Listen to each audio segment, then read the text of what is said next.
The Garcia family had always been seen as a picture of suburban bliss. Julio, a dedicated but often absent father, worked long hours as a manager at a nearby construction company. Maria, his 32-year-old wife, was the nurturing heart of the home. She spent her days caring for their daughter, Lily, a lively 5-year-old, with a curiosity that often led her to ask a million questions a day. Despite the challenges that came with managing a home and a young child, Maria's love for her family was unwavering. On that particular morning, there was nothing out of the ordinary. Julio had left for work early, as he usually did, kissing Maria and Lily goodbye before heading out the door. Maria, used to his long hours, didn't give it much thought. Her focus was on getting Lily ready for school and preparing a quick breakfast for herself. As Lily ate her cereal, Maria noticed a few chores around the house that needed attention: laundry to fold, dishes to wash, and toys scattered across the living room floor. As the clock ticked on, she continued her morning routine, feeling the familiar warmth of a peaceful household. By late morning, Maria finished her chores and decided to take a short break. She sat down on the couch, sipping her coffee, while Lily played with her dolls in the living room.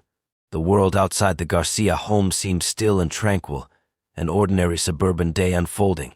It was hard to believe that, just a few hours later, everything would change forever.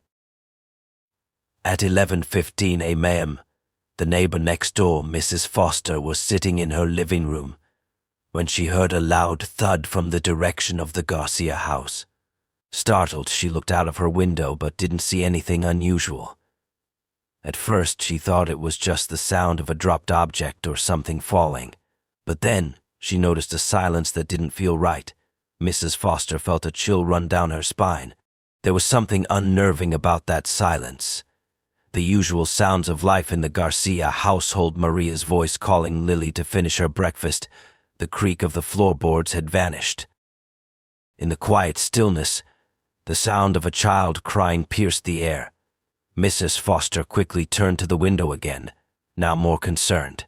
She had known Maria and Lily for years, and this wasn't the kind of sound she typically heard from them. It was frantic, desperate, and it sent an uncomfortable feeling deep into her gut. Mrs. Foster, unsure of what was happening, quickly dialed the local authorities. Meanwhile, inside the Garcia home, Maria had just finished tidying up her bedroom when she was attacked. Whoever it was struck with brutal force, leaving her with no chance to defend herself. The house, typically filled with the sounds of family life, now became a place of horror and confusion. Maria's bloodied body was found sprawled across the floor of the bedroom, the room she once felt safe and now tainted with violence. In a cruel twist, Lily had been just a few steps away from her mother's bedroom, playing with her toys. She hadn't heard much during the attack, other than the frightening thud earlier, but the silence that followed had filled her with fear. She had no idea that her mother's life was being ripped away in the very next room. As the authorities arrived and assessed the scene, it became clear that something sinister had occurred. There was no sign of forced entry, leading investigators to believe that Maria knew her killer. The police immediately began to consider the possibility of someone close to her being involved. As for Lily, she was traumatized, struggling to comprehend the horror that had unfolded around her. She could only remember her mother's face, one that she would never see again. Detective Anna Harlow arrived at the Garcia residence shortly after the authorities had secured the scene. The once peaceful home was now filled with the presence of officers and forensics teams, all working to piece together what had happened. The stillness of the house felt oppressive, as if it too was holding its breath. Anna knew that what awaited her inside would be nothing short of disturbing. Maria's body was found in the master bedroom, lying in a pool of her own blood. The violence of the scene was evident. There were no signs of a struggle in the room itself, but the way the body was positioned suggested that Maria had been taken completely by surprise. Her eyes were wide open, frozen in a look of fear. It was clear that the attack had been sudden and brutal. There was a heavy silence in the air as the officers examined the scene, careful not to disturb any potential evidence. As Anna walked through the house, she couldn't help but notice how normal everything seemed at first glance. The family photos on the walls, the toys scattered around Lily's room, and the faint smell of breakfast still lingering in the air. It was the kind of home that anyone could walk into and think everything was perfectly fine. But now it was a crime scene, filled with questions that needed answers. The presence of a child in the house made it all the more disturbing. Lily, though physically unharmed, had been just steps away from the horror. The first person Ana needed to speak to was Julio Garcia. He was the husband, and as the investigators had quickly determined, he wasn't at home when the murder occurred. His alibi seemed solid. He had been at work, confirmed by his co-workers. But that didn't mean he was off the hook. Ana had seen too many cases where an alibi wasn't as foolproof as it seemed. People lied, they made mistakes, and sometimes they were hiding something. Ana sat down with Julio in a small, dimly lit room at the police station. He appeared shaken, his eyes red-rimmed from the shock. Julio had been informed of his wife's death shortly after he had returned to the office. He was clearly distraught, his face pale, and his voice shaky as he described his last moments with Maria that morning. There was nothing unusual in his demeanor, but Ana had learned not to rely on first impressions alone. Julio explained that he and Maria had a typical morning before he left for work. There were no signs of trouble between them, no argument or tension. They had kissed each other goodbye, just as they always did. He spoke lovingly of their daughter Lily and expressed his confusion and devastation over the tragedy that had struck his family. But there was something in his words that didn't sit right with Ana. It wasn't the way he spoke, it was the way he didn't know anything beyond the basics. He seemed too detached, too focused on the little details, avoiding any deeper emotions or thoughts. Ana pushed further, asking about Maria's relationships, about anyone who might have had a reason to harm her. Julio seemed to hesitate, his eyes flickering briefly. He mentioned that there had been some financial strain in the family, but nothing that seemed dire enough to lead to murder.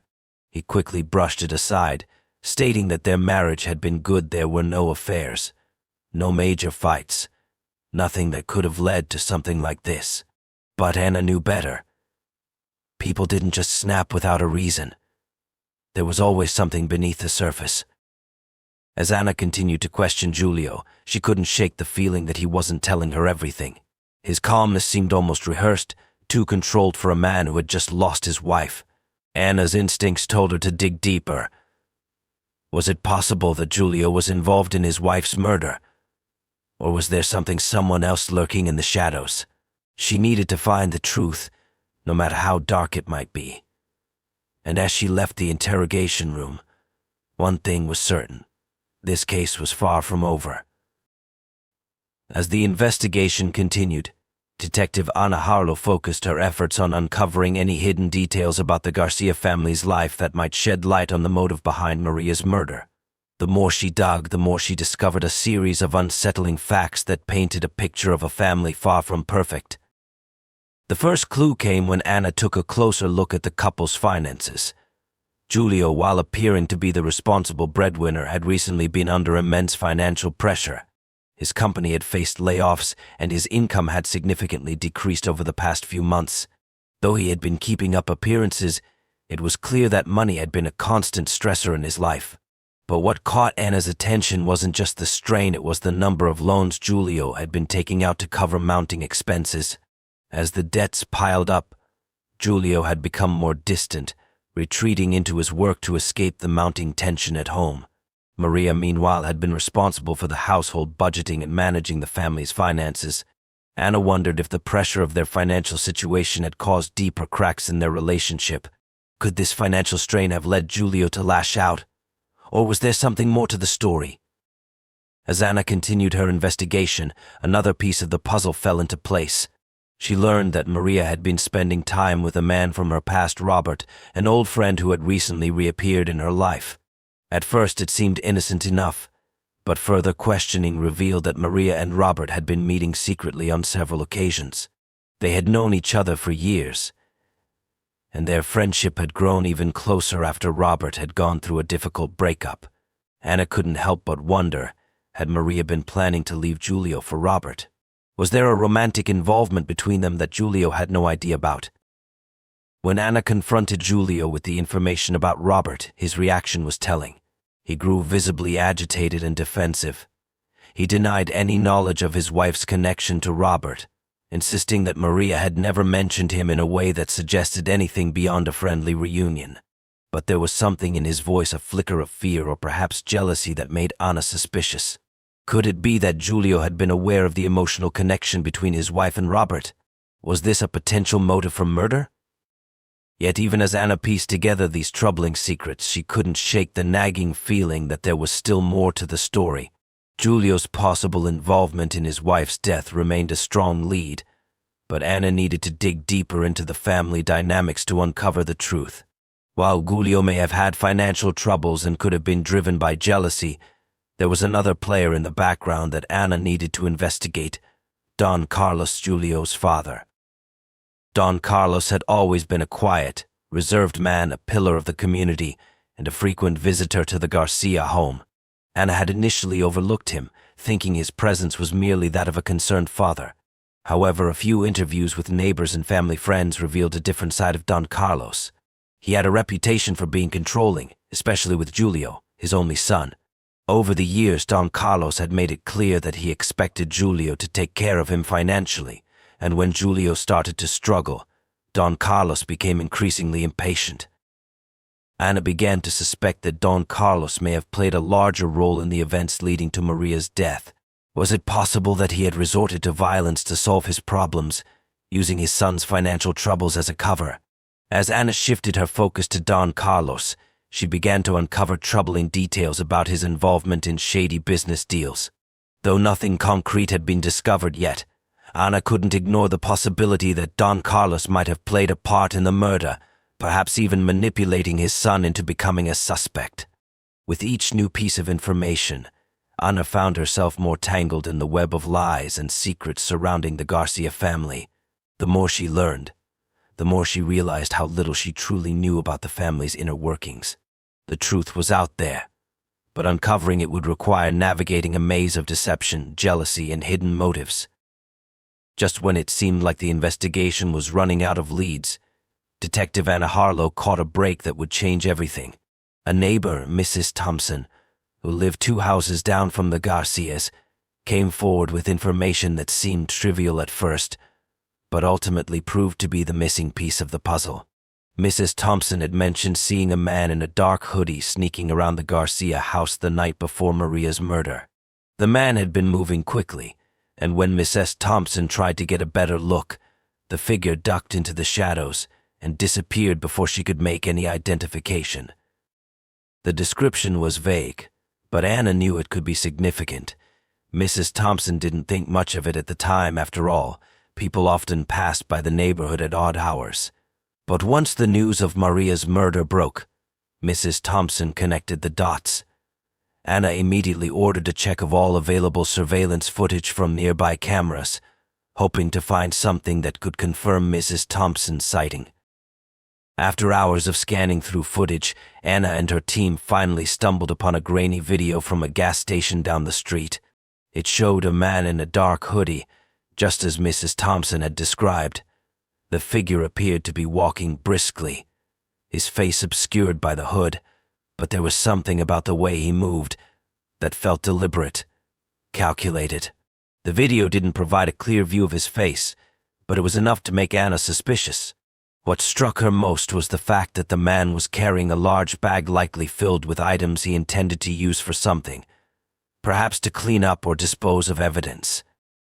The investigation took an even more surprising turn when forensic experts confirmed that the gloves and cleaning supplies found in the bag matched the ones used at the crime scene. There was no doubt now. Whoever this man was, he had been involved in Maria's murder. But the mystery deepened as Anna dug into the identity of the man in the video. The break in the case came when a witness from the same gas station came forward, claiming to have seen the man purchase the gloves and cleaning supplies the night before. The man had used cash, and there were no identifying marks or information recorded on the transaction. But Anna wasn't deterred. She had a strong feeling that this was not just some random passerby. This was someone connected to the Garcia family. After extensive background checks, Anna made a chilling discovery. The man in the video was none other than Don Carlos, Julio's father. The same Don Carlos who had been a quiet presence in the background of the investigation, the man who had seemed so innocent at first glance. It turned out that Don Carlos had a deep history of financial trouble that had only worsened in recent months. The debts he owed had grown so overwhelming that he was desperate to find a way out. Anna's suspicion about Don Carlos had grown over the past few days, but now it was confirmed. Don Carlos had killed his daughter-in-law to settle his own financial issues. He had known that Maria was the only one standing in his way, the one person who could prevent him from controlling his son's finances. When Julio couldn't pay off his debts, Don Carlos took matters into his own hands. Don Carlos had been to the Garcia house several times in the past few weeks, and though Julio had dismissed his father's visits as routine, Anna now saw them as something far more sinister. Don Carlos had been carefully planning Maria's murder, using his son's absence as an opportunity to strike. He had taken advantage of the trust Julio had in him, using their familial bond to mask his true intentions. As Anna pieced everything together, she realized how deep the deception ran. Don Carlos had manipulated not just his son, but the entire situation to make it appear as if Julio was the one responsible for Maria's death. He had planned everything meticulously, even making sure that the evidence would point to Julio as the prime suspect. The chilling reality was that Don Carlos had orchestrated his daughter-in-law's murder with cold, calculated precision. With the truth now exposed, Anna turned her attention to bringing Don Carlos to justice. She knew that the investigation was far from over, but the revelation of Don Carlos as the murderer was a significant breakthrough. As she prepared to confront him, Anna couldn't help but feel the weight of the case on her shoulders. The Garcia family had been torn apart by betrayal and violence, and it was now her job to make sure that the true killer faced the consequences of his actions. Detective Ana Harlow knew that the discovery of Don Carlos' involvement in Maria's murder was just the beginning. Though she had uncovered the truth, bringing him to justice would require more than just knowing the facts. It would require solid evidence and the testimony of those who could corroborate the investigation. Anna was prepared to face whatever challenges lay ahead. She knew that Don Carlos wouldn't go down without a fight, and his status in the community only made the task more difficult. Anna quickly moved to gather all the evidence that would tie Don Carlos to the murder. She meticulously reviewed the surveillance footage from the gas station again, this time with a sharper focus on his actions. In addition to the gloves and cleaning supplies, there were other key details that stood out, like his carefully timed movements. It was evident that Don Carlos had planned every step, making sure that nothing was left to chance. Anna also obtained additional forensic analysis from the crime scene, which confirmed that the gloves found in the bag matched the prints left at Maria's house. It was a smoking gun, but Anna needed more to ensure that Don Carlos would be convicted. The breakthrough came when Anna discovered a hidden notebook in Don Carlos' home, tucked away in a drawer. The pages were filled with meticulous notes detailing financial transactions, debts, and, most alarmingly, Maria's role in preventing him from taking full control of the family's finances. As Anna read through the notebook, she could see how Don Carlos had manipulated his son into taking out loans and borrowing money, all the while planning to eliminate Maria as an obstacle. His notes were chilling cold, calculating, and devoid of any empathy for the family he had so ruthlessly torn apart. But what really sealed Don Carlos' fate was a conversation he had with a trusted acquaintance just days before Maria's murder. The acquaintance, an old business partner named Richard, had been brought in for questioning after Anna discovered that he had been in regular contact with Don Carlos. Richard, seemingly unaware of the investigation, was initially reluctant to talk. However, once Anna presented the evidence she had gathered, Richard's demeanor shifted. He admitted that Don Carlos had confided in him about his financial troubles and how he had been desperate to find a way out. It wasn't long before Richard revealed that Don Carlos had mentioned needing to get rid of someone who was standing in his way of reclaiming control of the family's fortune. Anna didn't need to hear more. The pieces were finally falling into place. With Richard's testimony and the evidence from the gas station and Don Carlos' notebook, Anna felt confident that the case was ready to move forward. She knew that it would be a hard battle in court. Don Carlos had been a respected figure in the community for years, and many people still saw him as a fatherly figure. However, Anna was resolute. She knew what had to be done to ensure that justice was served for Maria. The arrest was swift. Don Carlos, who had once been seen as a pillar of the community, was now the prime suspect in the murder of his daughter-in-law. His arrest shocked everyone who had known him. He was taken into custody without a fight, his cold, calculating demeanor unchanged. As he was escorted to the police car, he gave Anna a look that sent a chill down her spine, a look that seemed to convey both regret and indifference. In the courtroom, Don Carlos' trial became a spectacle, with the prosecution painting him as a ruthless man driven by greed and desperation. The defense, however, tried to argue that Don Carlos had been under extreme stress and had acted impulsively, but the evidence was overwhelming. His manipulation of his son, the calculated planning, and the brutal execution of the crime were all laid bare for the jury to see. Anna watched the proceedings closely, knowing that the weight of the case rested on the integrity of the evidence she had worked so hard to uncover. When the jury returned with a guilty verdict, Anna felt a sense of relief but also a deep sadness. Maria was gone, and the family she had tried so hard to protect had been torn apart. Giulio, devastated by the truth about his father, was left to pick up the pieces of his life, now forever changed by the betrayal that had shattered everything he thought he knew about his family. Don Carlos was sentenced to life in prison, and though justice had been served, the scars left behind by his actions would linger. Anna couldn't help but wonder how many other families, just like the Garcias, had been silently affected by the darkness lurking beneath the surface of seemingly perfect lives. In the end, the case was a stark reminder that sometimes the most dangerous monsters are those closest to us.